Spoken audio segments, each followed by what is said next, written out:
been a minute. I mean, it's probably been a month. I feel like we had our own little off season or something because it's been a long minute.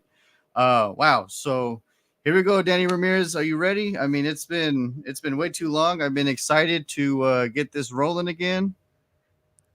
It's been a good while, man. It's been uh too long, you ask me, but it's good to finally be here.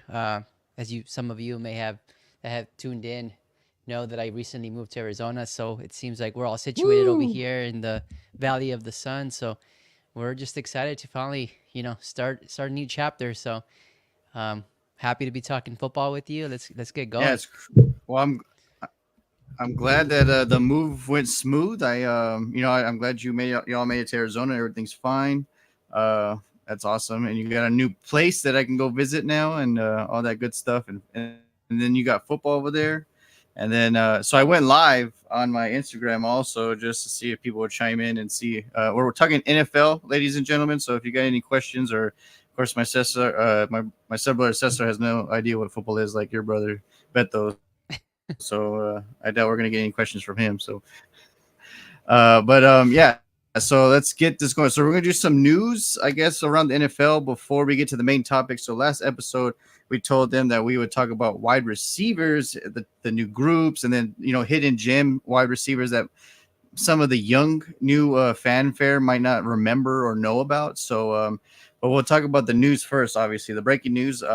So we talked about Mike Tomlin, right? Like, let's go get Russell Wilson and blah blah blah. Like, this might be the last hurrah. Well, then he turns around and signs an extension. So apparently, Pittsburgh and him love what's going to happen soon. Yeah, it's pretty interesting. So they signed him to 2027, I believe. So that's some news. And you mentioned something about the NFC North or something about Hard Knocks. Yeah, the AFC North. So we talked about it a couple weeks back about the Hard Knocks having like a in season following, right, of a division, and so they designated the AFC North as that division, which is kind of exciting, honestly, right? You have a lot of great teams in that division that are going to be competing for that top spot, right? You have some new faces and King Henry joining the Ravens. You have also some like former Ravens like Patrick Queen going to Pittsburgh. So there's just going to be a lot of cool storylines when it comes to that show, and I can't wait to see it. Right. Yeah. Like what's cool is that they're not just doing, I guess, one. They're not just doing one, focusing on one's team, right? So it's like a multiple Right. teams, and so that's kind of new and unique, and I like that because it takes away maybe some of the pressure because apparently when you're in Hard Knocks, apparently as a team you don't do that well usually during the season, so it's kind of I guess it takes away from some. Hello, Zombie, what's up? We're live on our podcast, Sun City Leatherheads podcast. So please, if you are following, go like it, and then and follow it and share it. But yeah, the NFC North. It's it. Last year, I told you that Lions are going to just like roll that division, which they did. But this year, it's kind of like like we need. All right, we don't like that the Lions are good anymore after 1 year. So then let's all revamp again. So I think Chicago did a hell of a job in free agency and in the offseason for the draft the last 2 years. Because they got DJ Moore last year, right? So they started that progression last year. Mm-hmm. And then of course the Packers. I mean, they blew my damn Dallas Cowboys out the water in the playoff game at home, which was ridiculous. But so yeah, the NFC North and Hard Knocks. Let's see who wins the division because maybe since the lights, the camera, and all the eyes are going to be on the Detroit Lions, let's see how that pounds out, right? So we'll see how that fares for them. Yeah, no, it's gonna be interesting too as far as like divisional games go, right? You're gonna be able to get a good look into the locker rooms and to see how the teams prepare for each other, and that's probably the most exciting thing I want to see from an NFL fan perspective. So it's gonna be a lot of fun No. to kind of see how the Hard Knocks films all that, films the trash talking Right. between each team. Yeah, yeah, because there's going to be some banter, right? And then their divisions Yeah, rivals, so they're not going to each other. So that's going to be fun. All right, let's go Ravens. So Yin Yang Glitch. How many players line up on offense on any given play? So technically 11 should be there. If you have less, then your play is probably not going to go as you want. And if you have 12 or more, then they're going to call a penalty. So his question was how many people. So it's 11 on defense, 11 on offense lined up every time. But yeah, so any other news, Danny, that you would like to share? there's a lot of news that since being away for like 3 weeks, that's what happens. A month. Um, yeah, pretty much. So another Hard Knocks uh, news story here is the Bears were featured as the training camp team. So the Chicago Bears are going to be followed by Hard Knocks as well, and that's going to be, I mean, from a Bears fan perspective, that's going to be awesome. We're going to get another look into Right. that facility, into how Caleb Williams kind of adjusts to that new role.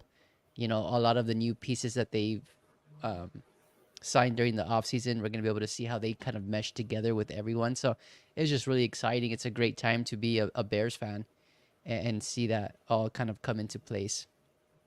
And like you said, it's a different feel, right? Like before the last several years, it's like, oh man, Mitchell or like Justin Fields, and it's just like let's just pray that they can do something special. But sometimes you get put in a bad position. Like if you don't have the pieces around you either, like and the coaching staff, like that's still not going to help you excel, right? So you and I agree that Yeah. Justin Fields has some good potential, but I mean, look at the bed that they gave him. I mean, it was like three legs. It didn't have all four. I mean, it was messy. It had cockroaches. Like it was not a good bed that he can lay on and just work.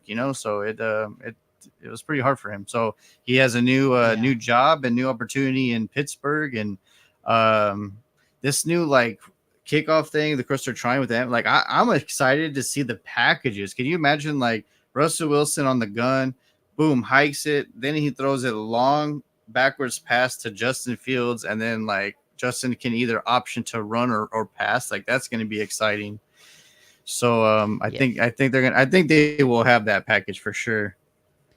You don't have to go that far back to see like a switch army knife at quarterback, right? We've seen Taysom Hill with the Saints kind of be used in that Right. role, and now, in my opinion, I think Justin Fields is probably a better athlete than Taysom Hill, much faster too. Oh yes. So I think that Tomlin will, he won't shy away from using Fields whenever he can as a weapon, whether that be returning kicks. I don't know if that's going to be true or not, but as far as like a running back or receiver kind of passing that ball, Justin Fields is your guy for that kind of play. Right. Yeah. And it's man, there's so many like you said like news and just updates. And so the Cowboys, since we're giving your Bears love, I'm gonna give my Cowboys love for once in a while, in a long while. But they signed Willie Harvey Jr. Right. So and people are like, who's that? Well, I don't know. Well, he was the leading tackle of the entire UFL in their season. So that's pretty good. And then now our depth at linebacker. Remember how many times I would tell you like we need to stop just hoping Sean Lee or Van Der Esch doesn't get hurt. Like that's not going to be a winning success formula. I mean I used to tell you guys and the boys back then like for like Sean Lee was so great, but it's when he was injured. I mean he was injured half his career. So the Yep. depth that we're finally growing in the linebacker position and defensive line, which is awesome. What's up, Jorge? That's exciting because and then people are like, well, it's the UFL. Can he be that good? I'm like, when you lead in any league, it doesn't matter if you're amateur or pro, like in something, then obviously you're doing your job, right? So they're hoping that he can just produce at least like an 80% level to help with Eric Kendricks and Overshown and all that jazz. But I got to remind people also, especially the Cowboys fans, they got Cavante Turpin and Brandon Aubrey from the USFL before they merged. So obviously they found some hidden gems in those leagues the past several years. And of course, Cavante Turpin's, according to Bill Belichick, obviously last year before he got booted from New England, he said Turpin to his mind was the best returner in the game. And then so that's a hidden gem that we found. So maybe Willie Harvey does that. And then of course Brandon Aubrey, we saw him break the record last year in the most consecutive field goals made as a starting of a career. So We definitely found our field goal kicker, I think, for the long haul without barring any injury. Um, so yeah, I'm excited for just the new year now. Like now, I'm like, all right, well maybe we're adding pieces because a lot of our injured pieces are actually star players. So like Overshown, Diggs, and so I'm excited to see what they can do with everyone there. So and then I think you mentioned something about Tom Brady, right, or something news. Yeah. Or So he was you're talking about the UFL, right? So I think they just had their championship game between the San Antonio and Birmingham. right, Um and go I believe Cowboys. I believe Tom Brady was a commentator, the color commentator for that game. So we got to look Really into, how he would sound as a commentator, and I have to say he sounded really good. And I know, you and I talked about it a few weeks back about, oh, how is he going to be as a commentator? Is he going to be real, like, um, you know, melatonin. detailed or Yeah, he's not. He reminded me exactly as a Troy Aikman, honestly. Just the way that Then he that kind of that talked about the excites game. me. Yeah. So yeah, for me that excited me as well, right? It Right. gave us a different voice that we're not used to, and just the way that he kind of approached, the dialogue. I thought he did a really good job. Nice. So yeah, I'm excited for that. And the only person I'm not excited around the Tom Brady thing about him being a commentator is Greg Olson, right? Like, so where does he go? Does he like go back to like bum games or like I don't understand? Like, does he go get a new group like or another guy? So we'll see what happens with Greg Olson. Hopefully he doesn't go to like poopy games and then and Tom gets all the limelight like if he was there the whole time. Which I mean he's Tom Brady, so of course they're gonna treat him that way, right? So Well, I feel bad Greg for Greg Olson, Olson. yeah, Greg Olson deserves a top spot in any commentator booth, like or Yes, he show. did really good, and like like you can't just like not say he didn't. Like you can't just knock him off just because like I mean, granted, Tom Brady's the a legend The of his goat. own. Yeah, the goat to people. So it where's Chris? Is he on here? He's over there saying LeBron and all this is the goat, but he's okay with Tom Brady being the goat, and I'm like, oh. But anyway, so we're talking about wide receivers, right? So, well, is there any more news before we get to the receivers? Oh, there's a lot of news. We'll kind of just skip through it, right? Well, Trevor No, Lawrence signed his 5-year extension yes, worth up and to $275 million. That's 55 million a year, which a lot of people were kind of debating online about whether he deserved that kind of money, right? Because yes, he's taken them to the playoffs, but he hasn't really taken them far. So with this up and down success, is that money truly deserved, right? Is the what people were kind of debating. my argument, I guess, with the fanfare and people questioning one, is there anybody that's going to be better than him in the next 2 or 3 years coming out of the draft? Or, I mean, he has them when he first started, the Urban Meyer, you know, test or like tryout was a complete fail for Jacksonville. That's a So he, wash. yeah, so he didn't technically the last 2 years out of his what 4 or 5 now in the NFL, his last 2 years are his true team that actually had pieces and like evaluation and a group that was consistent and stable. So I mean, we got to give him a little bit more time, like because like Doug Peterson knows what he's doing. I mean, he's a Super Bowl champion coach for a reason, and like he came from the Andy Reid, little spotlight, all those years coaching under him, and I think this is his third year, right, under Doug Peterson. So I think this year Yeah. is like, all right, let's see where we can make this go, right? And Houston's going to be no joke, so we're going to talk about them soon. I promise you that. But yeah, whew, yeah, there's a lot of, like you said, there's a lot of news. I'm just trying to remember. So we're going to talk about wide receivers. So Darius Slayton, the ex New York Giant, he goes to the Tampa Bay Buccaneers. So that's a sneaky good signing, especially for someone that's coming cheap. I think you got confused with that one. I think it wasn't Darius Slayton. It was Sterling Shepard. Sterling Shepard. Okay, okay, okay. Yeah. Oh yeah, I texted you. I think Slayton, right? Yeah, Sterling Yeah. Shepard.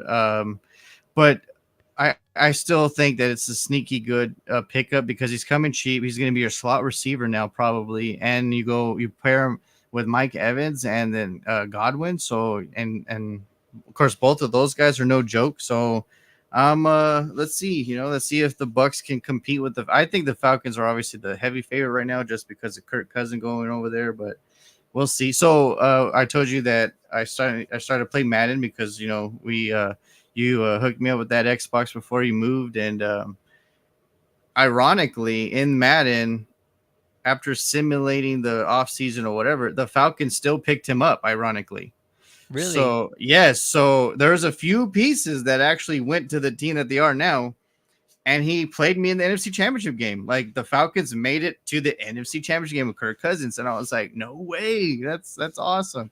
So imagine, like, can you just fathom the idea? Like, no one's betting on the Falcons right now to make the NFC Championship game, at least, So like the most, I should say. So like that would be pretty wild. So yeah. So the first year on Madden, yeah, he took him to the Let NFC me Championship. let me guess. They beat you in the NFC Championship, right? Definitely not.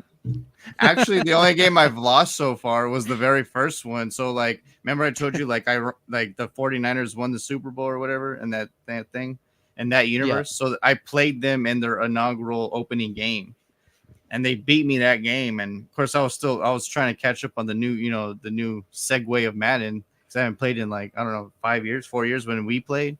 But yeah, so then I lost that game, but I haven't lost since. But yeah, like times are so my rookie. Remember I told you how I like traded Dak and all that stuff. So my rookie wins, rookie of the year, first rookie to ever win a Super Bowl, whatever. The very first game, our inaugural like enshrinement to the new Super Bowl, he breaks what did he? I don't know. He just broke something and he was out for the year. And I was like, "Are you kidding me?" But luckily, I looked. I was like, "Well, there goes my season." So Matthew Stafford was a free agent because I guess the Rams didn't want to pay him. So then now he's my guy right now. But yeah, I was like, "What, Nice. Matthew?" Yeah, so I was like, "All right, Stafford with a strong arm, just come in, just win another Super Bowl and retire. You'll be all right." But yeah, I was like, "What? We just won the Super Bowl. This dude gets hurt for the year." But yeah, so going back to so it's Sterling Shepard, yeah. So I think it's a good sneaky pickup for the Tampa Bay Buccaneers, and we'll see how that goes. So we'll see how the Falcons do. I'm excited for them. Yeah, it's gonna be fun to see how they kind of mesh together with Kirk Cousins behind center. But I think this is Right. a good segue. We're talking about Madden here. The other piece of news that I had here on my notes was just McCaffrey, Yes. Christian McCaffrey being named the Madden cover athlete. So I'm that's glad I talked about Madden because now we're talking about the Madden curse. Woo woo. Oh, right. 49ers, y'all worried 49er fans? Because I'm gloating right now. I'm like, all right, cool. Be the cover, bro. We'll see how you do. You just lost the So that Super Bowl answers and you're the cover. that answers my question. I was going to ask you, do you believe in the Madden curse? But that says it all. Like, I mean, there's been a few people that have kind of like brushed it to not be so bad, but I mean, there's been what injuries and then Vic's thing, and then like there's been a lot of stuff that's happened. So and you just got a contract extension, so I'm like everything is riding on him right now. So now it's just like, can we slow down the coaster and just kind of like not go off the rails, right? You got the Yeah, Madden curse. You just lost the Super Bowl, and then you just sign an extension. Sometimes when players sign an extension, they're that year they don't. They perform. something odd happens, right? It's either they're an injury or something. But yeah, I feel like that's just another thing to like put on someone's shoulders, like hey, you're the Madden cover, bro. Like you gotta be the guy every time. And I'm like, McCaffrey's amazing. Like I'm not gonna take away like he's a baller, but I'm like, you're on one of my hated rival teams, and you just have all this like kind of come at you. I'm like, all right, I'm down with that. Because CD Lamb was like another possibility. Like he was like one of the top three candidates, and I was like, ooh. I was like, I'd be kind of down to look at him as the cover, but I'd be kind of worried too. Yeah, I think the going back to that Madden curse, I think the only other cover athlete that I can think of is probably Patrick Mahomes. That it didn't really affect him. Yes, he didn't win a Super Bowl, but he was still had a productive season. But other It than that, wasn't you're it, right. yeah. Josh Allen was last year's. Josh Allen, he had a good year, but again, didn't amount to much in the playoffs. And but yeah, I mean, going back to, I mean, Has they anyone won the Super Bowl the year that they were on the cover? never, Damn, not that I can think that's of. I don't me neither. Like I don't think so. But I mean, I could be wrong. But yeah, I don't remember any because I used to love like even before they just started doing the whole cover thing, right? Remember, like it was just like the two teams that were like representing the Super Bowl, or like, or even remember Madden '96. Most people don't know, like that was the inaugural of the Panthers and the Jaguars, so they were the cover. So that was Hmm. cool, like it was back then. It was more like let's just like Madden was the cover, like it was just John Madden. Now it's like about the player because obviously, well, even before he passed away, they made it more about the player.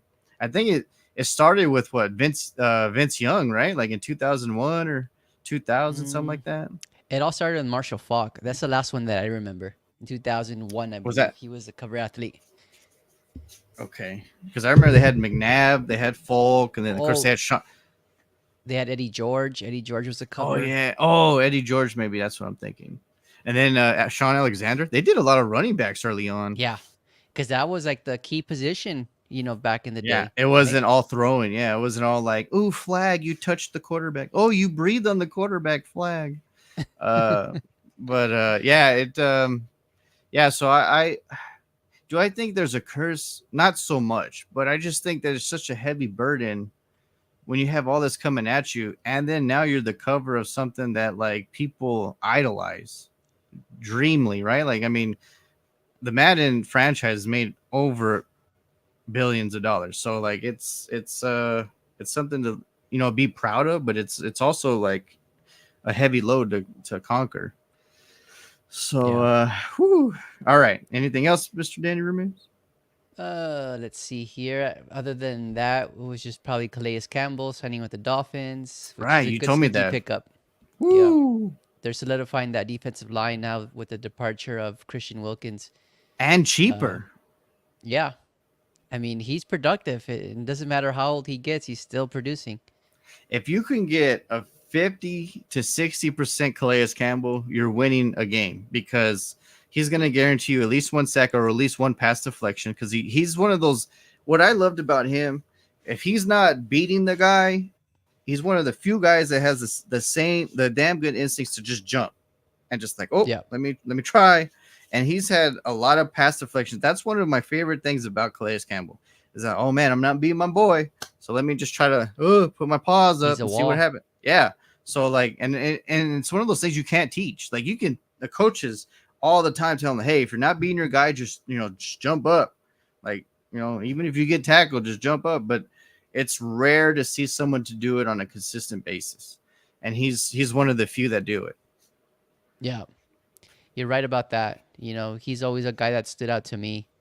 And honestly, I wanted him to join the Bears and you said it right, on a veteran cheap deal. Why not? Why Oh not get yeah. that Oh production? yeah. Like yeah. Put him on the Cowboys with Lawrence and Parsons. Like I would take that as a dream. Oh my god. Heck yeah.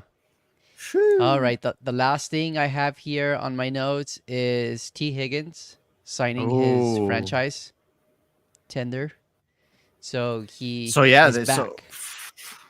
he's back in black, but let's see if Burrow gets sacked. Uh, it's we'll see what happens. Like because he's not going to be happy. Yeah. Obviously, like he's gonna play, but not be 100% thrilled. If they won the Super Bowl, then his emotions would completely change, and then he might even stay for a cheaper discount, right? Because he'd be like, "Hey, man, let's run it back." But Yep. it's shoo. Yeah, T Higgins is a big. Remember, I was like, so T Higgins, Brandon Ayuk. Oh yeah, we're talking about that. Did you look up that video? No, I haven't seen it yet. Yeah, so he's I don't know who's recording, maybe his wife or something, but he's literally talking like we're here in the phone to Jaden Daniels, and he's like, "Yo, bro, they said they don't want me back," and it's just like a subtle that, and then like he like looks at the camera of the person filming him, and then it's over. So I was like, Oops. man, can you imagine him in Washington? I was crying. I'd be crying, Oh my and they have gosh. the Yeah, cap that. space, I'm sure. Oh yeah. If he's talking to Yeah, that, Jaden Daniels about that, that means he's telling Jaden, talk to the GM, talk to Quinn. You know what I mean? Like if you're talking to a certain someone on a different team, Yeah. that says a And lot. honestly, if you think about it from the Niners perspective, why wouldn't you want to trade with uh Washington Washington, right? So they get a they're probably draft not going to do so capital. well. Mhm. And you get a higher draft position. So Oh, that makes sense. It makes sense to be a destination for Ayuk. It would be scary because Dan Quinn, in a matter of what, 6 months, he's already turning around that roster like so oh quickly. yeah. Oh yeah, like man, that's oh man, I wish Uncle Gerard was here because I would like, man, this dude's gonna be all over my ass, and Frank's like, he's gonna be all over like, oh, Commanders, like, because like they might lose some games because of the youth, but they ain't gonna lose by 10, 20 points. Like they're gonna be like 1 points, 2 points, 3 points. Like they're gonna be dog fighters, and then people are gonna have to bully Washington to win. Yep. That's a scary team right there. I'm telling you. I know it's a sleeper. It is a massive. You know what I feel like too? It's what's scary is that like remember, of course his injuries, poor guy. But remember RG3's rookie year? Like this dude just comes in and I feel like that's how it feels right now with Washington. Like they might come, and we talked about how the NFC hasn't had a repeat champion since 2004. So I'm like, what if Washington like slowly creeps up and then wins the division title? That would be That would crazy. that would be like the biggest shocker of the season, I think. That would be a massive shock. But you know what?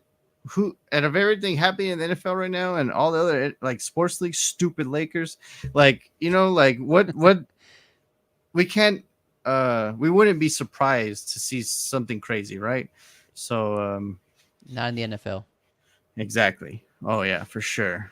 All right, here we go. Now we go to the mainland of the One streamland. one last thing. One last thing. Oh, Remember, we talked about this too for several weeks too, and it was Darren Waller oh man, retiring. I know. I guess my brain just doesn't want to believe it because I'm like, that is a talent. Remember, I told you since we started the podcast, like, throw him the damn ball, make him happy. Well, now it's too late. Like, you guys, Raiders whitewashed him the whole time. And then you had that one chance to rejuvenate his life and NFL life career, and you blew it. Yep. He was like 1 year, and he's like, you know what? Like, I went to poop, and then I turned around, and then I went to cat poop. Like it just like it didn't change. So he's like, you know what? My health is probably more important at this point. I've already made some good cash, and I went to two lousy franchises. I'm out. But he's one of those people. I won't put it past him like several players have been before, where like they retire and then someone is like a Super Bowl contender or about to make a massive playoff push, and they're like, "Yo, dog, we could use a badass tight end right now that can stretch the field." I don't see why he wouldn't think about it. Yeah, I think he would. The only bad thing is since he retired as a member of the Giants, I believe they still have like They would the have contract. to, yeah, they would have to release him, and then which at that point they probably will, because it's one of those things like you would be able to release some money. You know what I mean? Like, hey, we don't have to pay him Yeah. this much now, so let's just like dip out. Then that's true. So They did save a lot of money when it comes to not having him on the roster, which is a good sign for them. But I just think that Darren Waller is going through a lot in his life. I don't know if you saw he got divorced from his wife, uh, and he's making rap videos. So like you oh can no. tell his mind is not in football right now. Just know, like, hopefully it's not gonna go on a downward Yeah. spiral, No right? Antonio Brown crap. Yeah, exactly.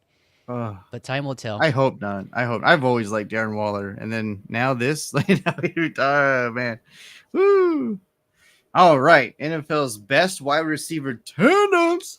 I told you to pick three NFC. I will do three AFC, and then we're gonna pick three receiver gems that some people may not know, like, or remember right now because of like history and everything. And I do have like a honorable mention. So if you want to throw one in there Me too, too. so Yeah. Okay. Yeah. So that's perfect. Oh, like on the receiver tandems now, but I mean, I could throw honorable mentions in history like all the time. So, um, here we go, Danny. You start with your first NFC team, and then Ooh, you're gonna do I'll it to me counter. that way, huh? Yeah, I'm gonna You're do gonna it to make me. you. I struggle with the NFC. Honestly, there's just a lot of There, good. there's more better tandems now in the NFC than there are AFC. And the last Yeah, 15 years, when Manning and Brady and all them are having their reign in Baltimore, and even Baltimore, like those, the AFC had the best tandems. But go yeah. ahead. Now it's flipped to the NFC for sure. Yep. But I'm gonna go with my first one. I'm gonna select the Chicago Bears just based off of them not really on paper. I'm solely basing this on paper. Who would have Um, guessed? right, DJ Moore, who had Woo! a great season last year. Who have, That who I've loved from day one.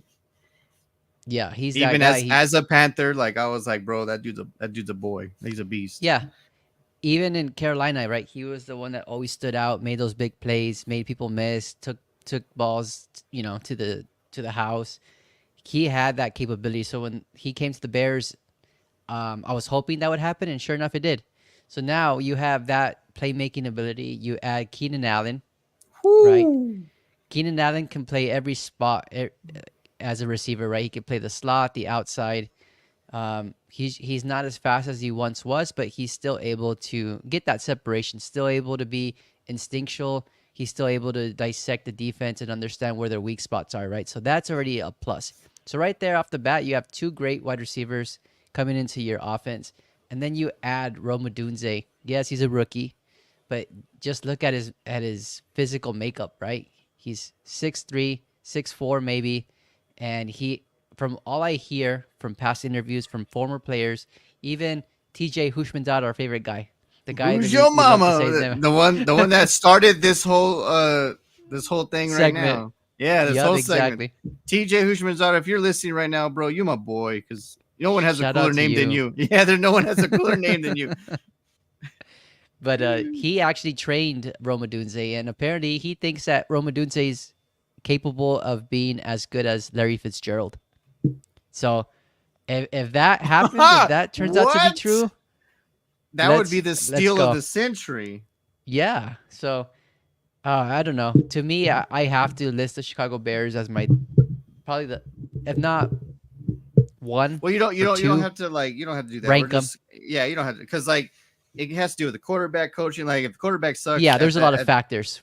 yeah. So like yeah, we're just talking about ballers by their position. Yeah, woo yeah and then Cole Kmet at tight end because like a lot of people forget that receiving tight ends now are a huge part of the game. So and then Yep. my first team actually has one of the best tight ends, so that's why I'm going to throw it out there.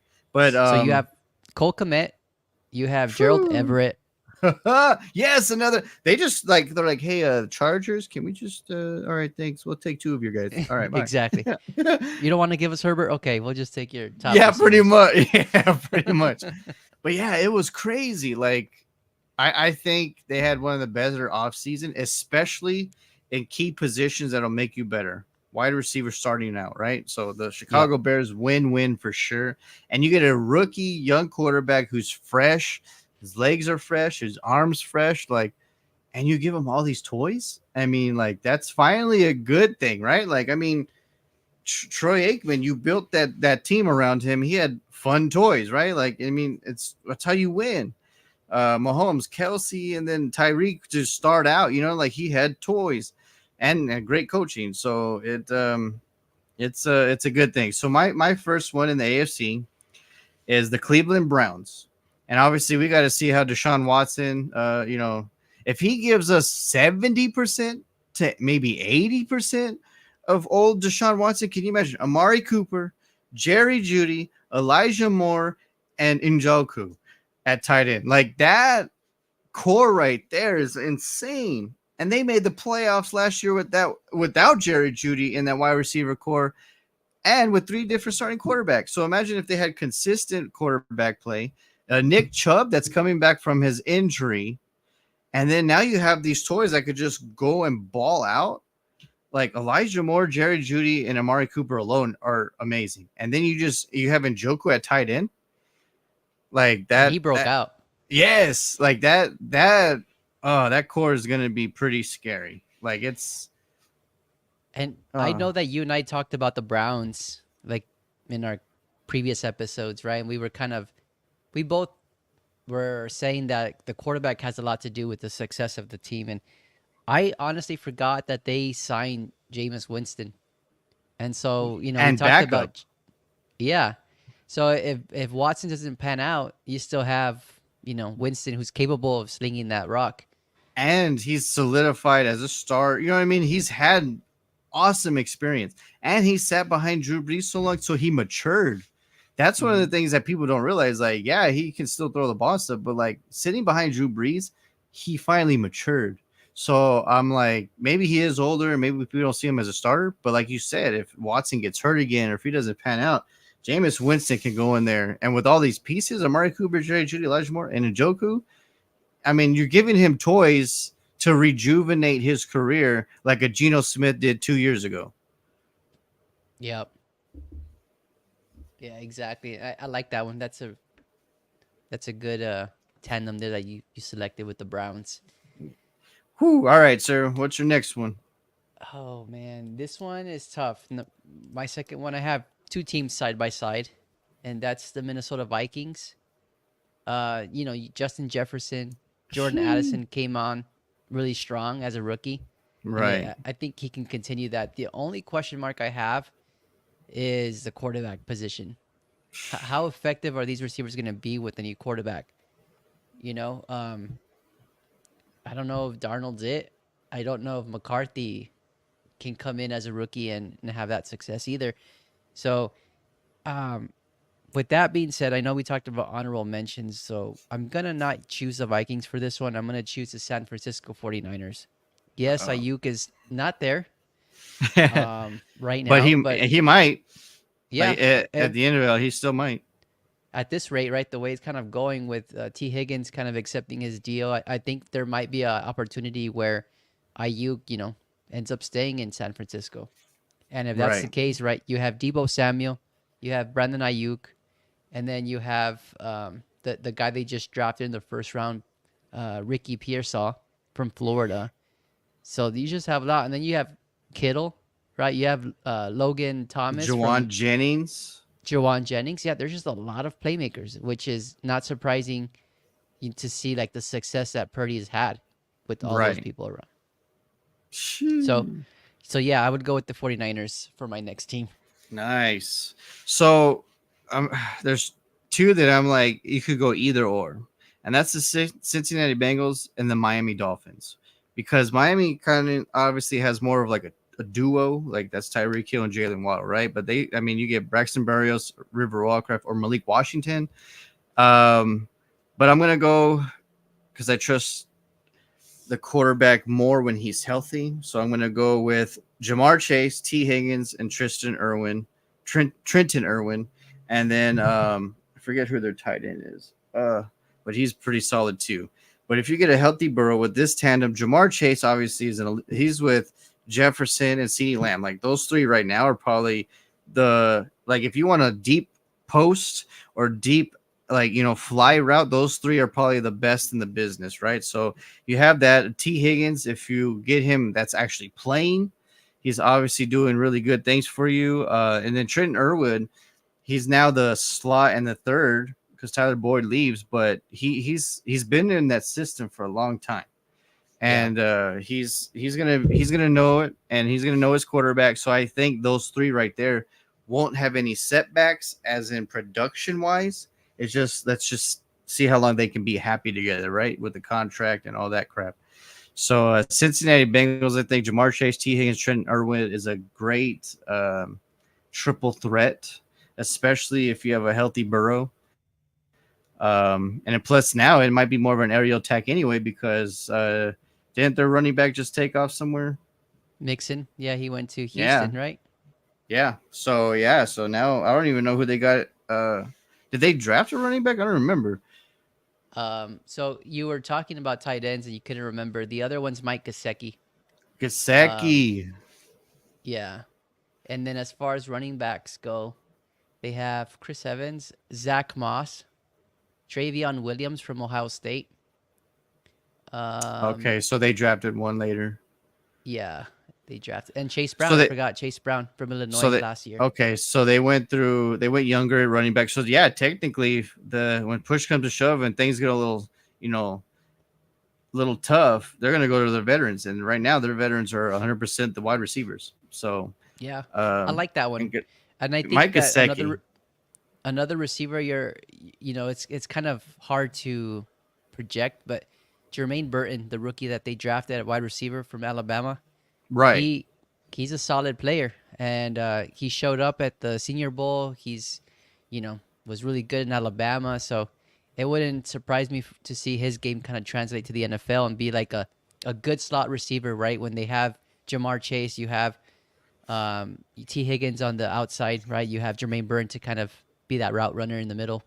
And you have Jamar Chase to someone to look up to and to someone to learn from. I mean, it doesn't get any better, right? You went from Yep. SEC to SEC. Jamar Chase is SEC, and then Alabama's Burton's from SEC. So like, they both played in like big boy pants college football franchises, you know, or like universities, because they're always in the limelight. They're always, you know, considered the best conference. So I mean, like it's gonna be. I think that'll work well for them because he I can think so. he after this year he could probably move up to 3 to 4, Yep. possibly 3. You know, so yeah, we'll see. Or even 2. Because if T Higgins isn't there next year, then I mean you gotta that might be there too, you know. Yep. Woo! All right, Danny, It's who's your next one? again kind of, we talked about the Vikings and the 49ers, and I chose the San Francisco 49ers based off of the quarterback play, right? So Right. this same thing applies with my next two teams that I have kind of listed side by side, and that's Philadelphia and Seattle. On paper, I love Seattle's wide receiver group, right? They have DK Metcalf, who's consistently good, Whew, right? that dude's He's a such a monster. beast. And then you have Tyler Lockett that has that speed to take the top off the defense. And then you also have Jackson Smith and Jigba, who I don't know if he got a fair opportunity to really make an impact last year, right? It didn't seem like they used them appropriately. Um, but I think now Hoobadoo? with another good, yeah, another crazy name wide I receiver. love it. But yeah, on paper, I think they're going to be a really good, trio of wide receivers going forward. The only question mark is, can Geno Smith? Which one are you getting? Are you going to get the good Geno Smith, or are you going to get the one that's going to be struggling from time to time? Right. And then Philly, right? You compare Philly in that case, and on paper, man, the AJ Brown has consistently shown since he's arrived in Philadelphia, he's our top wide receiver easily, right? He's Hurts' favorite target. Then you have Devontae Smith, that's kind of the supplement to that, right? He's able to be that speedster, and can also make a great impact on the game. And then um, I'm trying to blank on the other players, but the other receivers. But it just seems like they just have that good connection with Hurts already, that I have to choose them over the Seattle Seahawks right now. Right. Yeah, Phillies. I mean, like you said, we don't know how they're always having a shit ton of money, but it looks like they always have cap space. And Yeah, obviously, they definitely know what they're doing more than Jerry Jones or a lot of other organizations, because they're always hurting to try to sign their players. And then Philly's like, "Hey, we got it. We got it. Don't worry, we got it." Like we're, it's we're just like, printing money in the yeah, back. you get a contract, you get a contract, you get a like they're damn Oprah Winfrey over there. All right, so you're talking about 2, so then I'll just jump in and I'll do my honorable mention that could be sneaky good if they get decent quarterback play, and then of course I'll get to the number one, like my gauntlet right now of tandems. But a sneaky one that could be, because if this quarterback who's now with them, he was a free agent, but he's one of those quarterbacks that's like a old traditional gunslinger, but he doesn't get a lot of fanfare because he's just not the it guy. But if he produces to at least 80% to these wide receivers' potential, because one is coming back from an injury from 2 years ago, maybe he'll recover fully this time. and then he has his legs under him. And then the other receiver never really got a fair shot because his quarterback play was so garbage in New England. But I'm picking the Las Vegas Raiders. You get Devontae Adams, who's already a stud. Like that dude is a monster of his own. We already know his name. But Jacoby Myers, he went through what 1 to 2 whole seasons without having a touchdown in his NFL career. But he would get all the yards. He would drive them down the field. But his quarterback play was so like atrocious. He finally got his touchdown like I think 2 years ago. But Yep. his first 4 or 5 years or whatever, or 3 years, he never had a touchdown. And I'm like, how the hell does this guy have like almost 1,000 yards receiving and not have a damn touchdown? And then you go and grab one of the best sideline catchers probably I've ever seen, and now he's fully healthy probably and having his legs. That's Michael Gallup. When Dak needed a damn Hail Mary or something, like, let me pull out some Houdini crap down the sideline, please catch it. Michael Gallup's tiptoe. I don't know how he would tiptoe some of those catches at times. So I'm like, if you get a 70 to 80% Michael Gallup with a Jacoby Myers who's hungry to score because he didn't do it for a long time, and then a Devontae Adams who's already building his own legacy at his own from Green Bay to Las Vegas, if Gardner Minshew just kind of produces just a little bit, this receiver core can put up some points. Yeah. Yeah. Oh, man, I'm surprised you went there. Um, yeah, I think you're right. I mean, what you just said was 100% right with Devonte Adams, with Jacoby Myers. I think he was one of my underrated free agents last year, and even with subpar quarterback play in both New England and Oakland, he still Yes. produces. He Right. still produces. So you also have now you talked about Michael Gallup. I've always liked Michael Gallup. Michael Yes. Same Gallup, here. he just has always been hurt, but if he's able to get past the injury bug and he's able to kind of play a whole season, I think he can make a big impact. It's just it goes back to the quarterback play, right? How Right. effective are they going to be at that position, and are they going to give him an opportunity to kind of take that next step? Right. Yeah. And exactly. So like like I said, it depends on the quarterback play, but I'm just saying by sneaky tandems, this group is very, very underrated just because they have one that's pushing his case to probably be in the Hall of Fame later on, and then two that one with injury, and then the other one with a poor quarterback play that haven't had a fair advantage. So if you Yeah, have them three completely healthy and actually have a quarterback to help them produce, then I think that tandem is going to be really, really good. yeah, I can see that happening. All right, so now the number one, and obviously, honorable mention because of damn Patrick Mahomes. His teams were always his tandems. His teams were always going to be good, even if Kelsey retires, right? Because Mahomes will make them great.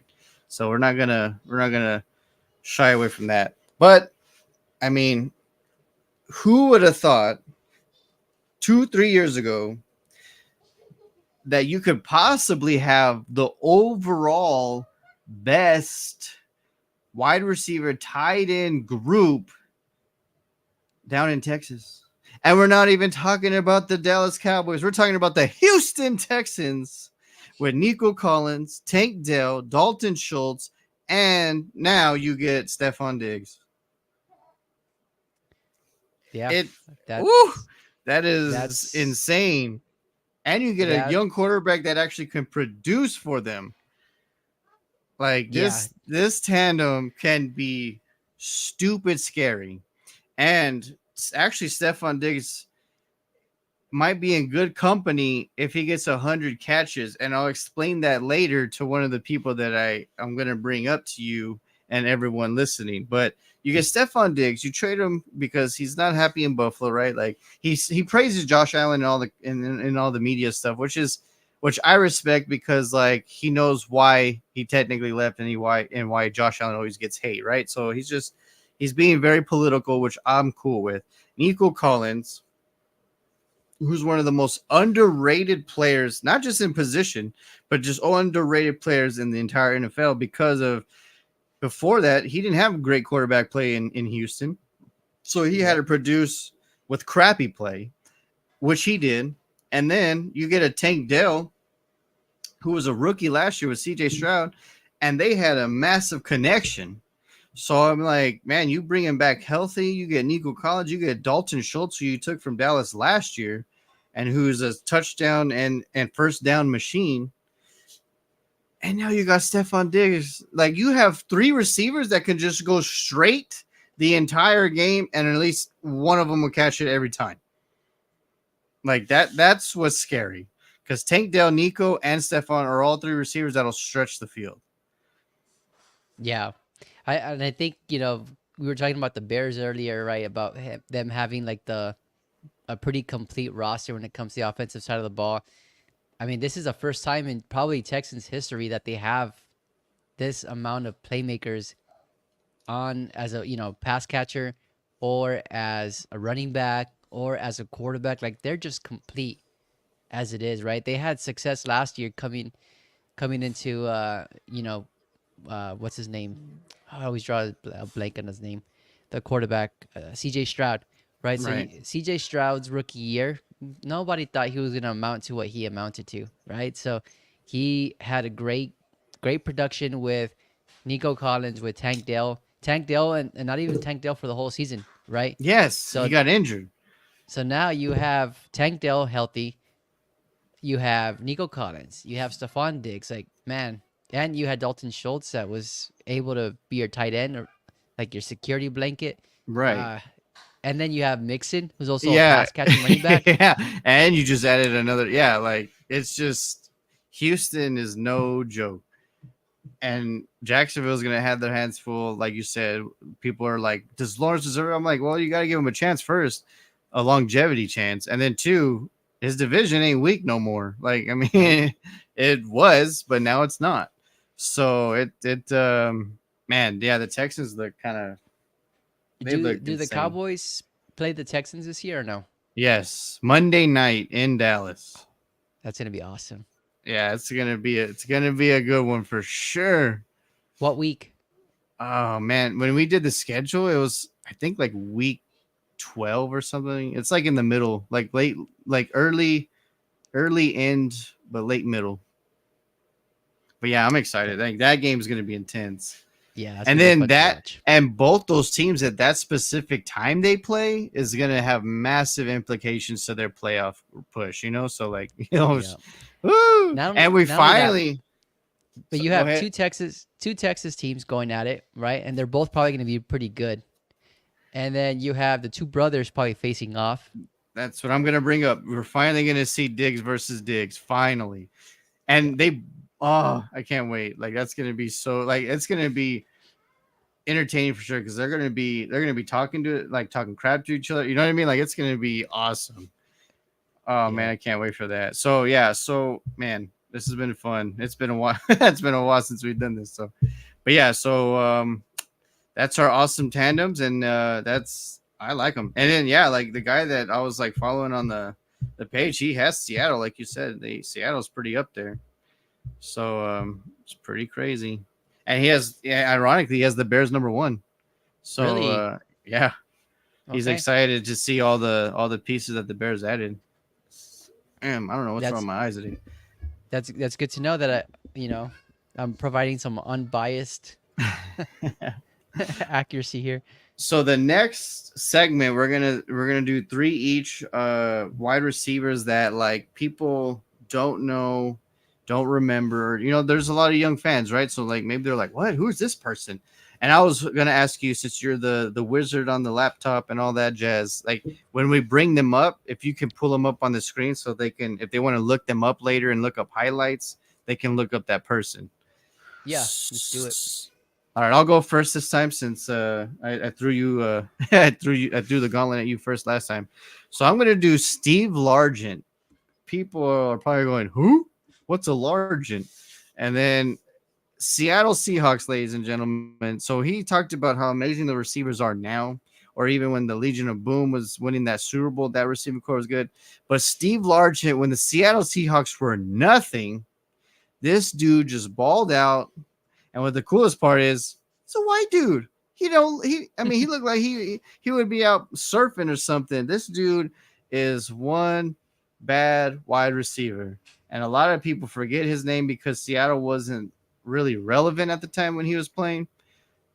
But he has a lot of records that stood for a long time until, of course, the league went to favor the quarterback and all passing type stuff. But yeah, Steve Largent, ladies and gentlemen, go look him up. I mean, the dude's a stud. Hall of Fame for a reason, I believe. He better be in the Hall of Fame. There's no way he isn't. I don't know if he is. He might be. Man, he's in the But you Ring know of Honor what? for sure. But that's a good one that you brought up, and it's old school. Yeah, Um, I wanted to bring someone that was before our time, and then yeah, someone that we grew up with, like very little, kind of like, hey, who's this? I remember him. And then someone that we were like in our late high school or like like kind of growing up to men days were like that. So that's what I did. yeah, So Steve Largent, and it was weird too. He was the first wide receiver that came in my brain. I was like, man, what's the Seahawks wide receiver? So then I of course did a little research, but Steve Largent, ladies and gentlemen, I mean, go look at some of the highlights, and this was before the NFL was like that's his stats, right? yep. So Yeah, look, if you look at the TDs, right? He has 100 receiving touchdowns. He 100 has touchdown, 13,000 yards receiving. 16 average. He averaged 16 yards a catch Yeah, that's. for for the time that the league was all run, and then we can bite you and kill your head, and he just balled out. But what I was gonna say is, this is even more impressive because the Seahawks at that time were probably like the equivalent of the Browns. Current day, they weren't that great, They were and nothing. yeah, and for him to have that level of success on a crappy team, like that just speaks volumes of his ability. Right. I agree. Like, I mean, he was so amazing. Like, if you just go watch highlights, you're like, wait, this dude just did what now? Like, because I remember there's some highlights where he was just like, he gracefully ran, and it would just be like, he just knew where the ball was, and then boop, there it goes. He, he's a Hall of Famer as of 1995. Yeah. See. Yeah. There's no way. There's no way. But yeah, he's well. See, he averaged 16 yards a catch. There's receivers that don't do that now, and it's all passing and for the quarterback. And 100 touchdowns. I mean that's great no matter where you look at it. This is Jesus. not this is not Steve Largent, ladies and gentlemen. I don't know who this guy. That's Rufus Debunkus. That's for sure. Yeah, that's definitely not his picture. I don't know what's going on, but yeah, dude, he went to Tulsa. Like, I mean, he can't. I mean, he didn't really probably didn't come off the board like right away for people. But yeah, this dude was just. And look, he's not even over 6 feet tall, but he can jump. He can catch. Like, this dude was phenomenal. Oh man, and he was drafted by the Oilers in the fourth round. That's Crazy. crazy. And then yeah, so they just traded him to Seattle, I guess. They probably gave up on him. Yeah, and then look what he did. There's so many players that most people that are like, wait, what? Like Brett Favre, people see him as Green Bay. He wasn't drafted by Green Bay, ladies and gentlemen. Steve Young was not drafted by San Francisco. Jerome Bettis wasn't drafted by Pittsburgh. Like, there's so many players. And the next receiver that I'm going to bring up after here wasn't drafted by the team that made him a Hall of Famer. So then we'll get to that. But Danny, Steve Largent was my first one. Who's your first one? I like that one. That was a good one. I love My him, man. my first one is Torrey Holt. Woo! Ah, I knew you'd pick a Ram. I knew it. Who would have So thought? so Torrey Holt is. I mean, this was a really cool segment just because when you're thinking of all the top wide receivers, right? Even the Hall of Famers, like you think of Jerry Rice, you think of Isaac Bruce, right? And there's just a lot of good supporting cast members that they were playing with. And so Torrey Holt was always one that stood out to me. I remember Torrey Holt, like we've talked about in previous episodes. The greatest show on turf is what got Oh, me into football itself, right? So Torrey Holt was always on that receiving end. He would always be the one getting that long touchdown pass from Kurt Warner or Mark Bulger. But man, that dude just he had this thing, and his rookie year, they go to the Super Bowl and win it. Like that was Him and amazing. Warner. Like it's great. Like Warner's first playing time, like fully. Like yeah.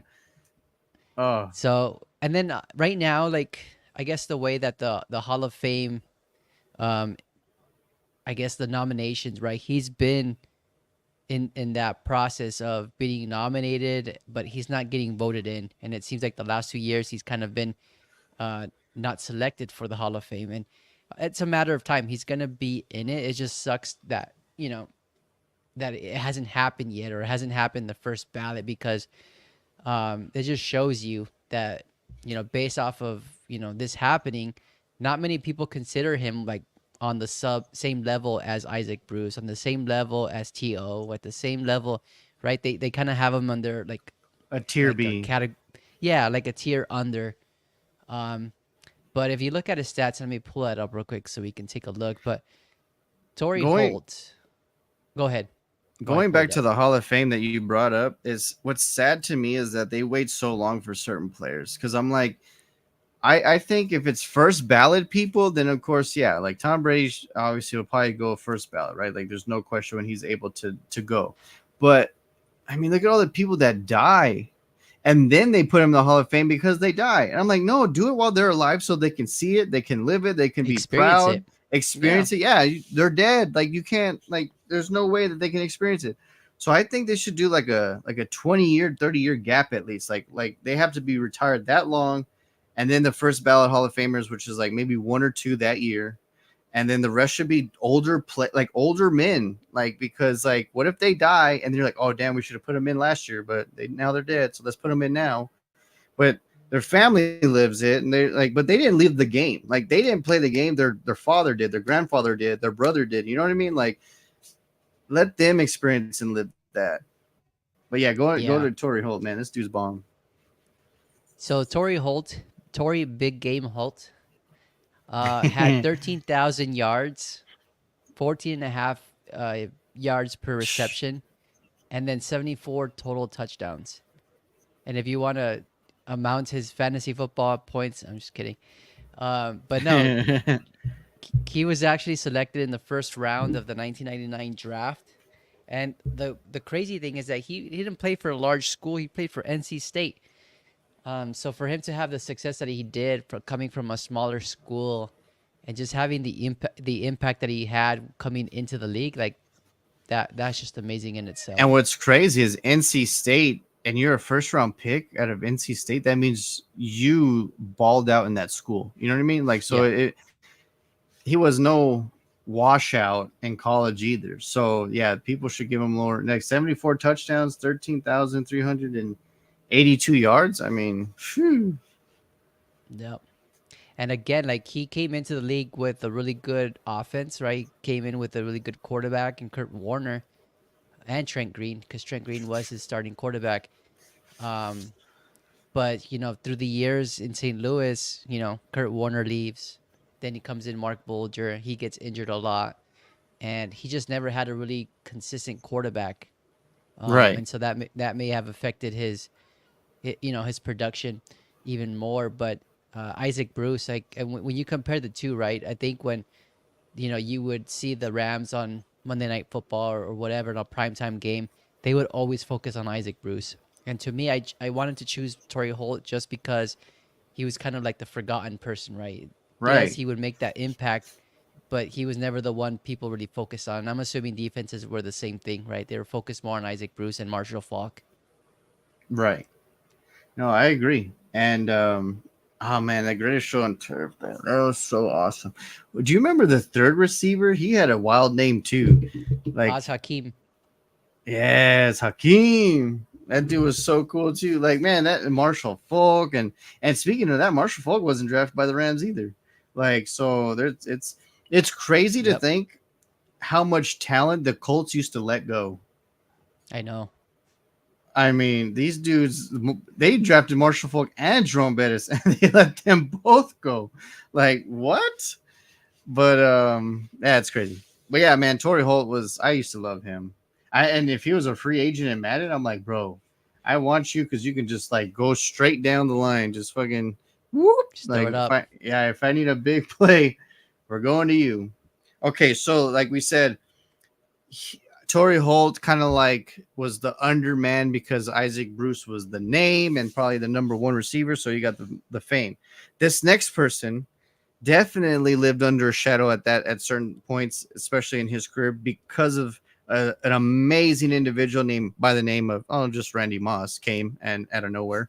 But Chris Carter, ladies and gentlemen, if you don't know his name, you don't know who he is. So he was drafted by the Philadelphia Eagles, and then he ends up having a Hall of Fame career in the Minnesota Vikings. I remember watching his like on the NFL Network, his career thing, like the life of or whatever. Mm-hmm. And I forgot who told him. It might have been Bum Phillips, the Philadelphia Eagles coach, but he's like, "We're trading you away." And he's like, "But why? I'm one of your best players." He goes, "Yeah, but you're a child. Like you need to grow up and be a man." Like someone told him something that just rejuvenated his brain, and then he just woke up and became a man, and then he became Chris Carter for the Minnesota Vikings. It was someone that told him. I remember too. I just remember he was like, "Man, I was in awe and I was shocked and I was depressed and I was angry," but he was right. Like I was always acting like a child, and like I wanted it my way, blah blah blah. But if y'all see this man, go watch his highlights. Of course, Randy Moss came out of nowhere, and then he took over the league for sure that around that time for Minnesota. But remember Randall Cunningham, Randy Moss, and then Chris Carter. Remember that group, Danny? Man, Yep. and then they lose the NFC championship game because of a missed By a field kick. goal Yeah. and it was the best kicker in history at that time. That's what's even more bizarre.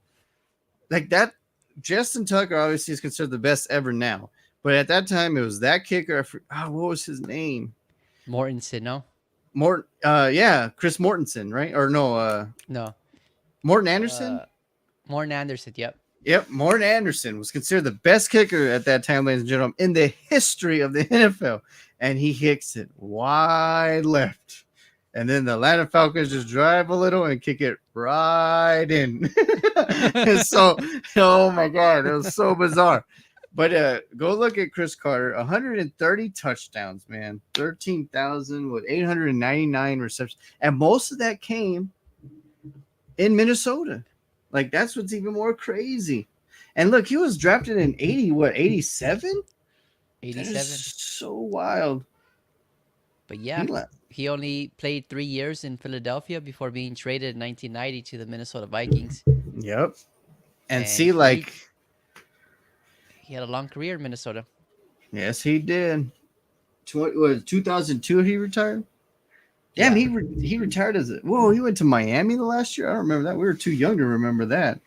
I can vaguely see him in that jersey, but like I just see him as a Minnesota Viking. But I knew he was drafted in Philadelphia. But he has a Hall of Fame career in Minnesota, lights out, stud with the Dante Culpepper and then Cunningham for a little bit. Like they had a great group at that time, back to back. He didn't have the strongest seasons in Minnesota to start, but then if you look at it, it's going from 94 and on, or 93 and on, I'm sorry. He was averaging about 1,000 yards receiving. Yes. Almost till the end of his career. Yeah. And I'm telling you, like, oh man, I want to go watch it now, like, or like try to find it on YouTube. But yeah, I forgot who it was, but they straight up called him out. Like, you're a kid. Stop being a child. And he goes, man, after that, I woke up and then I became Chris Carter. And I was like, dude, I love those stories. Like, man, Antonio Brown's where they just pointed everywhere. It's your fault. It's your fault. It ain't ever me. Like, nah, he was like, it was me. It was my fault that I wasn't producing and I could have been better. And then once I woke up and that person called me out, I became Chris Carter. And then boom, look at that Hall of Fame career. He took accountability. That's what you want. Yeah, and I love that. And the next person I have took major accountability because like he was kind of in trouble with like always throwing tantrums outside of the NFL. And then obviously you know who I'm going to talk about, but they don't. But Chris Carter, ladies and gentlemen, he was. I loved him because I didn't know when he was like being immature because we were so young. I knew him as the person that was just a team leader. And then when I saw the life of it, I was like, man, I like him even more. And I respect him. And then, of course, most people just probably knew him on ESPN because he was Yeah. on what NFL Live for a while, or like the beginning the talk shows or the beginning of Monday Night Football, right? Like he would be on Mm-hmm. there. Yeah, Him and man, Mike Ditka. and that was a good group, man. I used to love Yeah. that group. Yeah, that would always get me pumped for Monday Night Football. Yeah, him. Now it's not Was the it Chris same. Carter, Steve Young, Mike Ditka, Susie Colbert, and there was one more. Hmm. But yeah, that group was awesome. But yeah, Chris Carter was awesome. I was just looking at the years, right? So he started in 1992 at Minnesota, and then I'm trying to look back. Randy Moss was drafted in '98, right?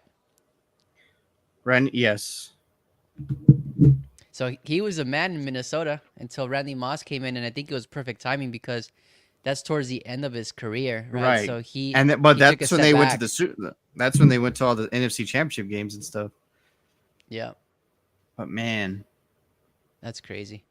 yeah, and then Randy Moss was supposed to be drafted by Cowboys, and then they passed on him because he threw tantrums, and then oh man, I remember he's like, all right, I wanted to go to Dallas. You didn't pick me up. I'm going to destroy you every time I play you. Remember? And then the very first time he played us was Thanksgiving Day.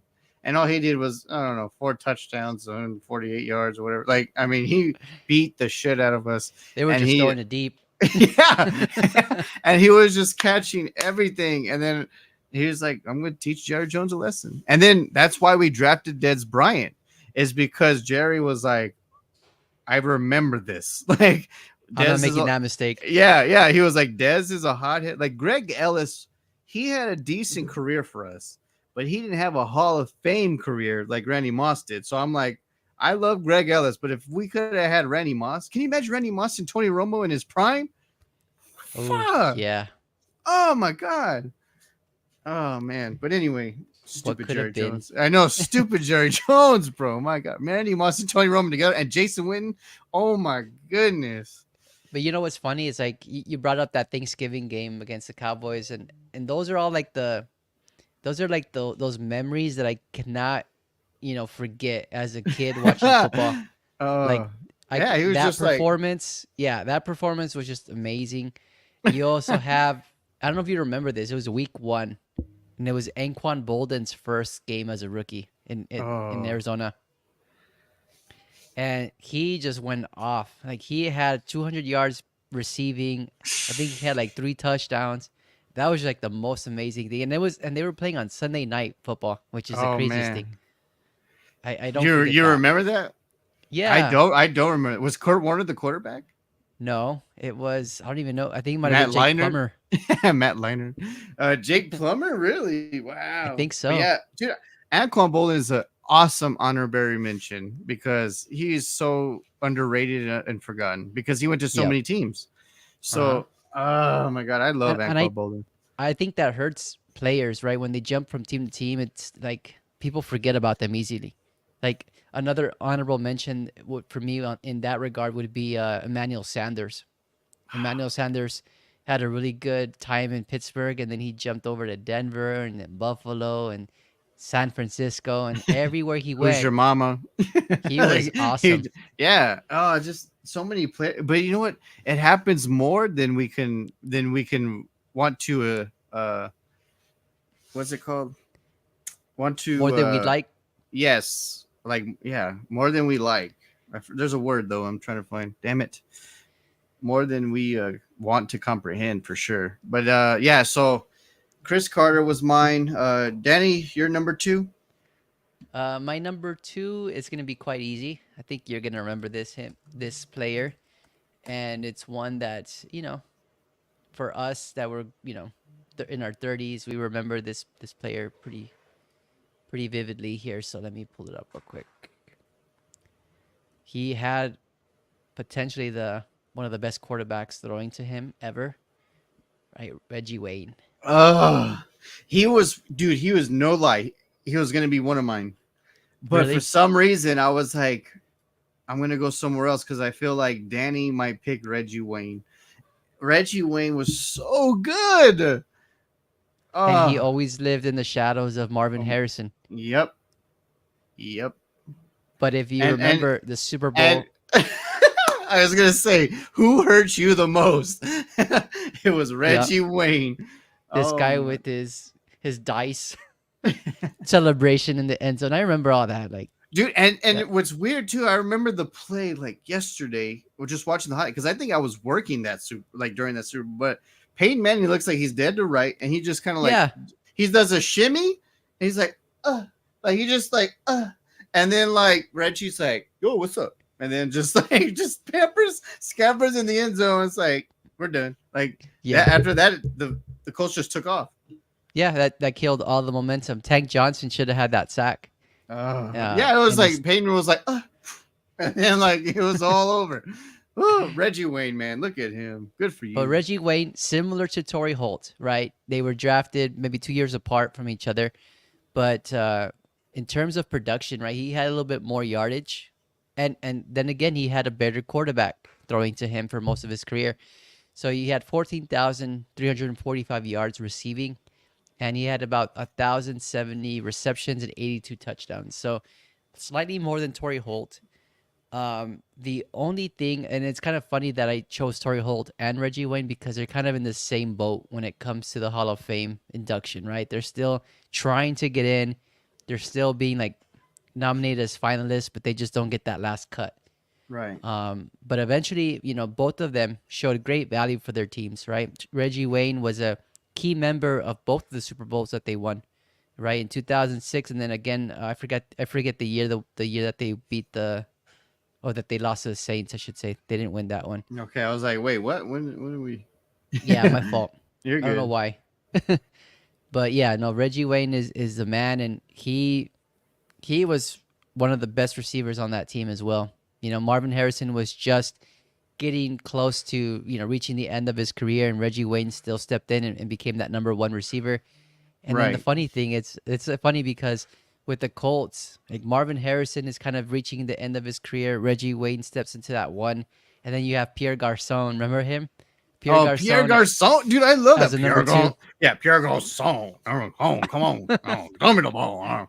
I used to love Pierre. His name, like his name, would stick out like. Oh man, I used to love that name. Sounds like a Disney character or something. Yeah, like Pierre Garcon. I play the wide receiver at the Colts. Like yeah, Reggie Wayne, man. It's so weird that you and I are on the same page because I almost picked him, but for some reason I said no because like I don't know. I just had a feeling.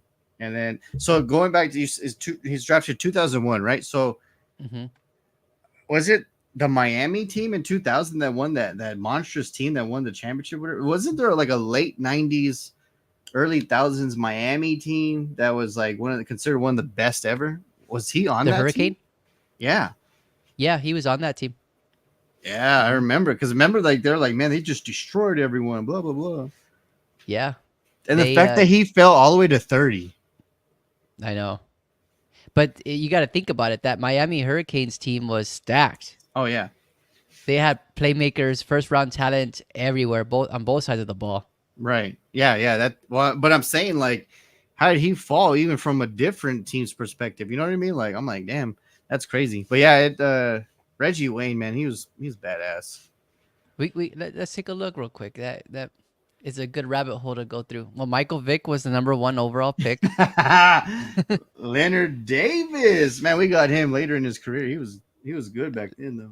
LaDainian LaDainian Tomlinson, Tomlinson, Richard Richard Seymour, Seymour, who was it? Where's Richard Seymour? Where did he go to school? Richard Ex- Seymour. Good well, question. no. Well, Georgia, Georgia. Okay. If you Dan X out Morgan. if you X out that thing, Oh, it'll clear sorry. it up for us. Yeah, you're good. It's stupid. There you go. So Dan Morgan, man, I used to like Dan Morgan. David Terrell. You know, now looking at the way that the first round kind of, you Wins. know, Look at this. Rod Gardner. Who the heck is that? Santana yeah, Moss was no joke. That dude was badass. yeah. Steve Hutchinson, Hall of Famer for Seattle. Yeah, Santana went to the Miami team. Yeah, he was on Miami. Yeah. Look at Steve Miami, Hutchinson. Miami. It's crazy. Yeah. Dude, that's crazy that we can look at all this stuff like nothing now. Like, imagine like back then we'd have to look up a book or look. He fell. How the heck? How the was that Baltimore? Oh, okay. I was like, how the heck? Yeah, Who did we Baltimore got draft? Todd Heap. Dallas. Let's see where you had Quincy Carr, so you might have been drafting pretty What? early. Oh, you don't have a first round. What happened? Jerry Jones happened. That's what happened. Yeah, we didn't even have a damn pick then. What the heck? That's How do funny. we? You want to How do laugh? we? Let's see who the Bears drafted David Terrell instead of Reggie Wayne. Who the heck is David Terrell? That's someone we don't remember. Oh my God! Andre This was like Carter. this was the worst time to be a Bears fan because whoever was in the front office never drafted anyone worth shit. I think the That's next year they drafted Rex Grossman. no way, Uh, really. it's- yeah, they did. I'm sure they did. 2002. 2002. Rex Grossman. Let's Not find out. Rex. I think Not and I think we had two first round picks, which is the even worse. So David David Carter, Carr. I thought Rex Julius Grossman came Peppers. later. We oh man, we got Roy Williams that year. Woo! Oh, Roy Williams, Roy Williams is so amazing. Where are you guys? safety. Where are we? Oh, right here. Mark Colombo. Okay, maybe this isn't the year. Yeah, I was like, It's yeah, he came. He came. I it's think at probably least 2 years. 2003. Yeah, like 2 years later. Rex Grossman. I can't believe it's been that long already, dude. Jeez. Oh wait, you passed Yeah, yeah, right Mike here. Michael Haynes. Oh, Michael Haynes and Rex Grossman. Rex Gross. Where'd he go to school? University of Florida. Doo-doo-doos? Rex Grossman. Willis McGahee, man, that dude was bad. Troy Yeah, that Polamalu. guy. Damn, we is Dallas after or before Troy Polamalu? Because I'm about to hit somebody. Yeah, Yep, Terrence Terrence Newman Newman. Ah, man, Newman was good, but for a yeah, couple actually, years. actually, Newman was pretty good, but we didn't have coaching or a team at that time. He was actually pretty good. All right, so that was my number two. Who's your number three? All right, number 3. His name is Brandon Marshall, Ooh, and he, B woo, Marsh. the Marsh man. I loved him. And then, you know what? Going back to accountability, like Chris Carter, like we talked about, I mentioned it earlier, ladies and gentlemen. Brandon Marshall had like incidents with like arguments of his girlfriend, and they had like there's things that he went through off site or outside of football that got publicized. But what I liked about him, he went to go get help. He went to AA meetings. He went to all that that therapy, and then now I think he's even an advocate for people to like to help them. You know what I mean? Like, so that's cool, Yeah. man. So good for him. But yeah, he, like you said, he went to multiple teams, so a lot of people forget about him. But man, 12,351 yards, 12. And then that year, remember, he was in that year where stupid Cutler was like, my pinky toe, and then just fucking left the NFC Championship game, right? Am I right? Yep, you were right. Oh my God. I think you guys would have beat Green Bay that year if Cutler would have just manned up. But Cutler was like, Cutler, he was so weird. He had all the talent. He just had. Oh no, you're wrong. No, he wasn't in that NFC Championship game. Oh, he what? Brandon Marshall?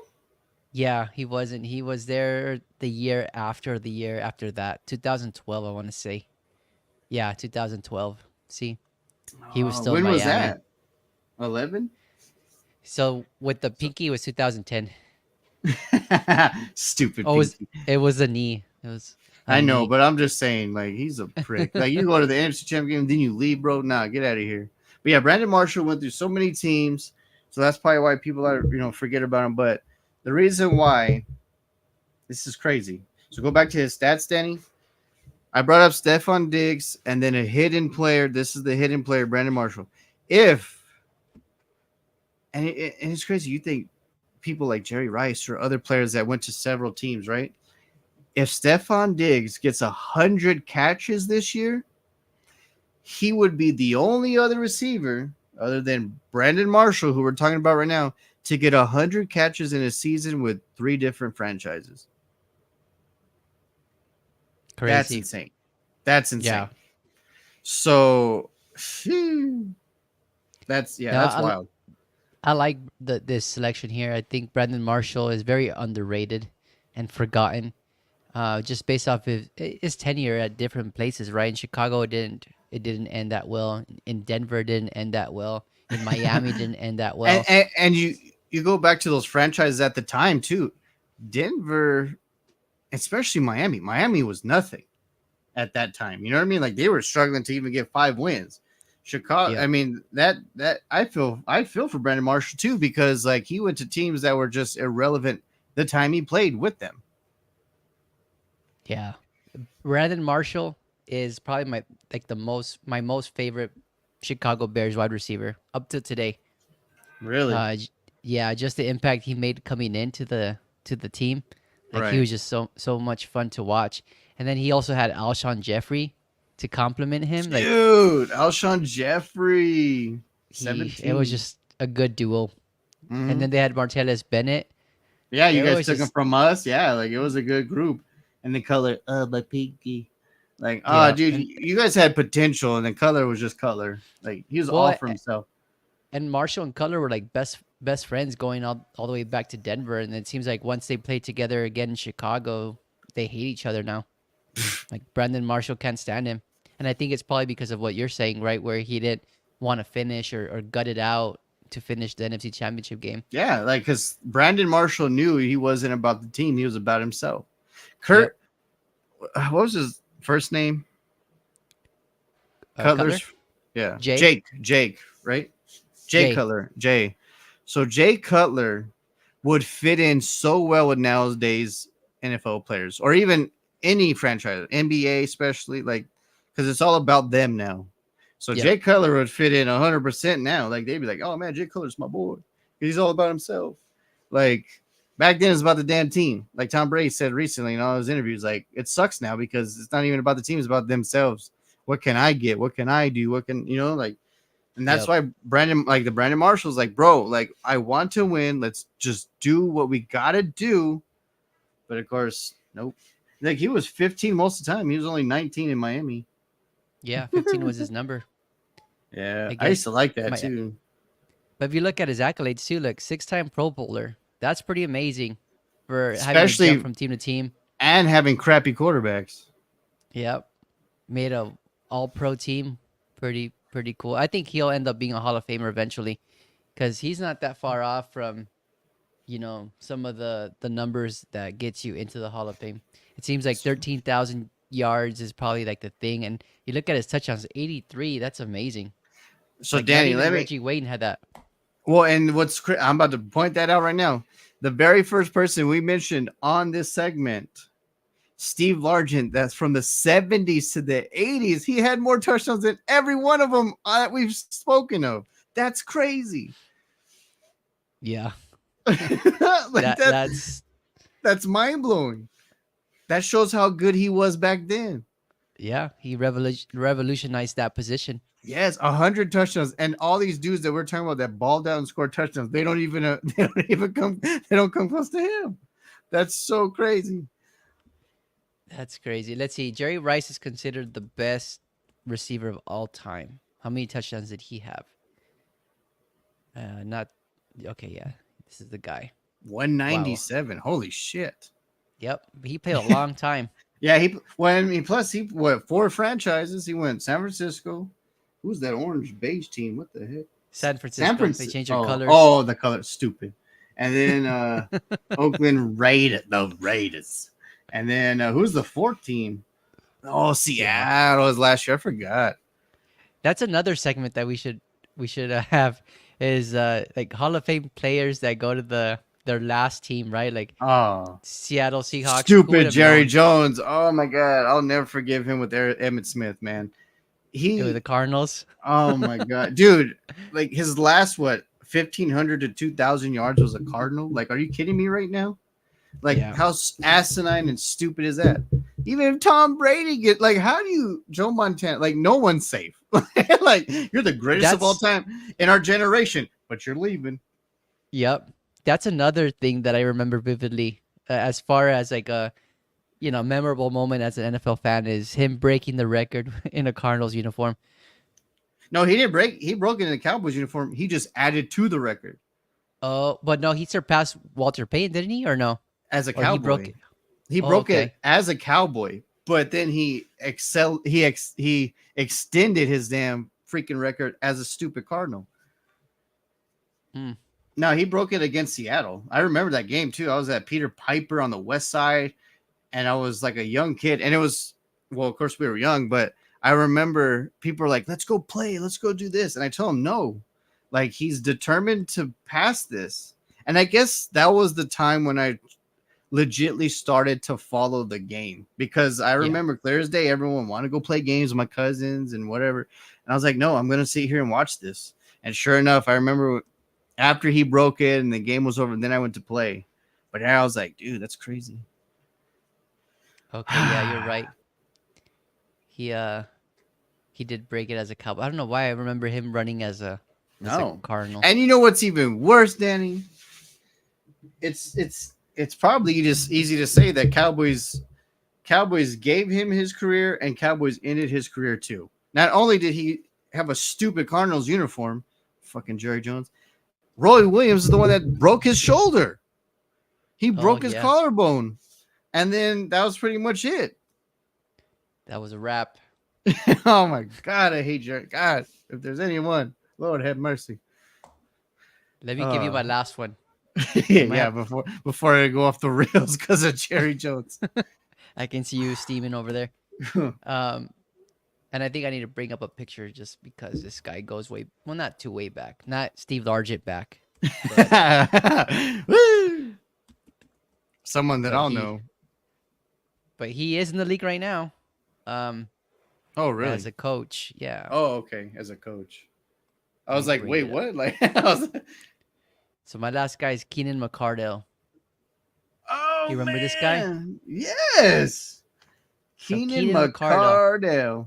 he's a Where's wide his receivers coach in in Minnesota right now. Minnesota? Dang, no, what? He's got Jefferson. No wonder, and Addison. No wonder they're looking good. Show his Right? stats. See, Keenan so McCardell, bro.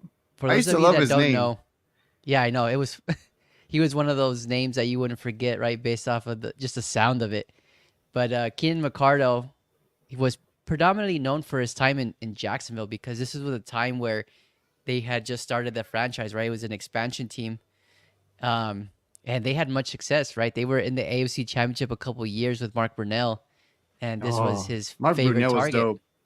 Yep. So Keenan McCardell, let me bring up his stats. Good Um, one, Danny. I like this one. so I didn't know. I learned this today. I didn't know he was drafted in the 12th round, I want to say. 12th round by the Washington Redskins of the 1991 draft. So he So, was oh, drafted. so he didn't even start with Jacksonville. Nope. And he didn't even start with Washington. He was That's from the crazy thing. Houston too. He started with the Cleveland Browns. What? So he started with the Cleveland Browns in 1992. So the Oh, so first he was year, just a practice squad guy, and then maybe that's what 12th rounders would end up being way as a back in the practice day. squad. Jesus Christ. But yeah, he didn't have much success in Cleveland. He was there quite a while, maybe looks like what 4 years, Cleveland. and then Cleveland traded him or probably didn't re-sign him, and he went to Jacksonville, and that was the inception of the Jacksonville Jaguars, right? So right off the bat, you can see, you know, averaging maybe like what 300 yards a season with Cleveland. Right. He ended up his first season with Jacksonville ended up getting 1,000 yards for the next 2 years, and then after that he was pretty consistent, almost reaching 1,000. Keenan, And then who's Tam?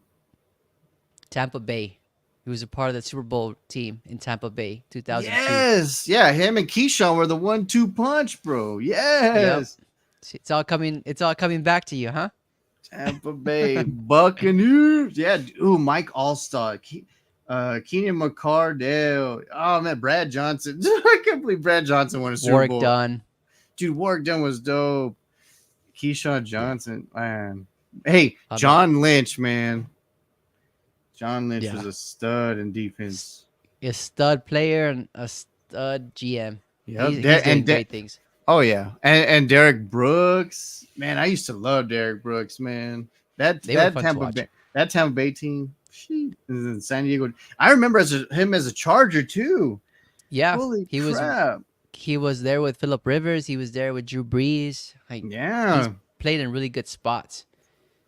Um, and then Washington. if you look at his overall um, career stats, right? Yes, it's not that flashy in terms of yardage. He's at 11,000, 63 touchdowns, and 12.9 yards per reception. That's not I don't bad. know. Yeah, I mean, it's not bad, and I don't know if it's good enough to get him into the Hall of Fame, unfortunately. But I mean, he was a two-time Pro Bowler, one-time Super Bowl champion, so he's had a really good career. And now, as a coach, I mean, what more could you want, right? You're kind of molding those new receivers, today's receivers. So This is so cool. I loved Keenan McCardell, man. I would pick him up as like my slot because he was a big at that time. The way yeah, he weighed, he was a big boy, and yeah, uh and Keyshawn was the Slim Reaper. So like they went hand in hand. Oh man. they sure did. That And was it's so crazy. So his last team was the Redskins, which is funny. That's the team that like kind of drafted him and then like let him go to Cleveland. And they're like, we messed up. You want to come back and then retire as the same team? That's I hilarious. know that was surprising to see that he went back to the Redskins in 2007. Funny. Keenan McCardell, dude, I loved him. Oh my god! And then his name, and then I remember John Mann and Pat Storm. Like you would hear them say his name, and then you would remember that forever. McCardell. Yeah. Oh man, I could just like picture it. I can Well, see it all John, coming I back. know, yeah, yeah. Well, John, what did you think about that play? Oh, dude, boom, pow. Here's Jimmy Cardell. He goes this way, and then he went, and Keyshawn went that way, and then boom, pow, and then touchdown, bro. That's so cool. That was a good impression. I got to give you some props there. Oh, You sounded man. exactly as Pat Summerall. Good job. You would like they were so perfect because They one were was super hyper aggressive and the other one just had the cool, sleek, monotone voice that just it was just so perfect. complemented each other well. Yeah, it's gonna be a great day today, John. Oh yeah, Pat. Yeah, like, it's so cool, man. Oh This was man, fun. dude, yeah, heck yeah. We should comment a game. Like we should do a game one day, like a podcast commentating. I'll let you be Pat because you're definitely more calm than I am. So then, That of could be course, your Pat. all right. I'll be John for dude. That'd be fun. The first, that'd be so cool. Who's the Sunday night game? Week 1, Shoot. I don't or remember. I don't know, Oh, but let's see. that It's a would good be. one. I know that. We should do that for. We should tell everyone we're gonna do a commentating. It is the Rams and Lions Sunday night game. Oh, that would be awesome. Yep, it's the Rams and Lions. That'd be cool. That would be cool. And then we'll do formations and then like, dude, that'd be so cool. That would be and then we'll mute the game. So then like we can talk about how we saw it. Yeah. I need to practice my Pat Summerall. Oh man, I remember as a kid too, just like we didn't appreciate the game, right? So like we just saw it, and then our parents and our friends and family would watch it, and we were just kind of like, all right, cool. But like here, like you can hear both of them and know exactly who it was, what was going on. You know what I mean? Like Yep. I'm of course like Cowboys were the biggest team in the '90s, so of course they would do a lot of their games, and I just remember just oh man, it was just so fun. Man, that was a beautiful run by Emmett Smith. What do you think, John? Oh man, it was so Larry Allen does a little swoop this way, right? And then and it's just like it's just loud and crazy, and then it would go right back to the game, and then here comes the kickoff. It's like, Yeah, no, that's exactly like I remember those Super Bowls with the Rams, right? With the Patriots. Like yes. and it was crazy because like Fox was ahead of their game. Like, right? They were revolutionizing the way that you saw a football game. And you know who's one of the main people that did that made Fox what it was? The It was stupid John owner Madden, that no? I have. No, Jerry Jones Jerry is one of the Jones? main. Yes, he was one of the main people that got Fox a contract so they can do the games also. And then that's when they did the AFC and the NFC. And then like Jerry Jones was one of the main advocates. I was like, he wasn't always stupid, but I didn't know that. yeah, it's Crazy. crazy. Yeah, it is nuts. But this was a nice little fun trip down memory lane. Dude, the heck, dude, Keenan McCardell, like that's so cool. Like I used to love him, and then who was your second person? Oh man, Reggie Wayne, Reggie Wayne, Pierre yeah, Garcon. Pierre goes home. Wow, Pierre goes. Pierre Garcon was so cool. Like his name was just awesome. And then, Yeah, man, dude, that's so crazy. All the people that we mentioned, as great as they were, and they didn't eclipse the 100 touchdown like Steve Largent. Like, how bizarre is that? that's incredible. It is, especially him throwing, like catching the 70s and 80s. With yeah, with a crappy team. I mean, Yeah, I know, so wild. See, and you know what? It's so crazy. So like, was it Fortune's favor of the bold, right? Like Eli and Peyton, they fell into a good, like they're all talented, but they fell into a good franchise ownership, coach, all that. Like Arch Manning had the Saints when they were the Aints, and they couldn't do no right, and he was the whole team. yep. Here's a Man, bright spot.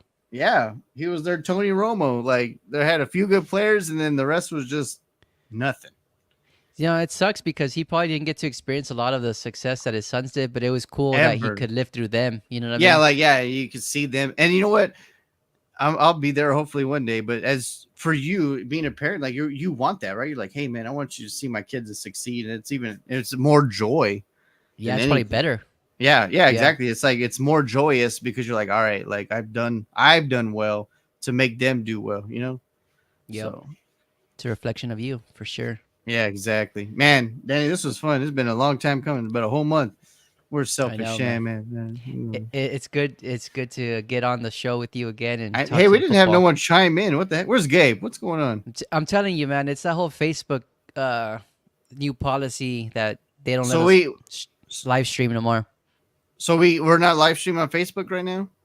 Nope, we're not live streaming on Facebook. So if anyone tunes in after we go, after this ends here, please follow, share our page, get us to 100 so that we can start live streaming again. But On for face. right That's now, so stupid, man. How are we for the supposed to? most part, we just gotta link it to YouTube and then hopefully have people follow How that are we link. supposed to grow our community if we can't even show the community? Yeah, I don't understand Mark Zuckerberg, but it is All right, what it is. all right, Danny Ramirez. It's been another awesome episode podcast. Wide receivers, groups, and forgotten gems. It's been great. So hopefully, I'm sure we'll have more news next week or whenever we do it again, my friend. Anything Next else you week want for to sure. say? No, just a reminder to everyone who's tuned in or who's going to tune in later. Please give us a like, a follow on YouTube, Facebook, and then just make sure you comment, reach out to us, let us know what you think, especially Niners fans with your boy McCaffrey being the cover athlete. How do you feel about that? Share that news. That's scary. If I was a 49er fan, I'm not gonna lie, I'd be kind of worried. I would be too. Yeah. I hope All right. I hope Caleb Williams is never a cover athlete. Well, we know Dak won't be. All right. Well, Danny Ramirez, Uh, has been awesome as always. Tell the family I say hi and I love them. And then you have a great night, sir. you too. Thanks, Jay. Talk to All y'all right. soon. Yes, sir.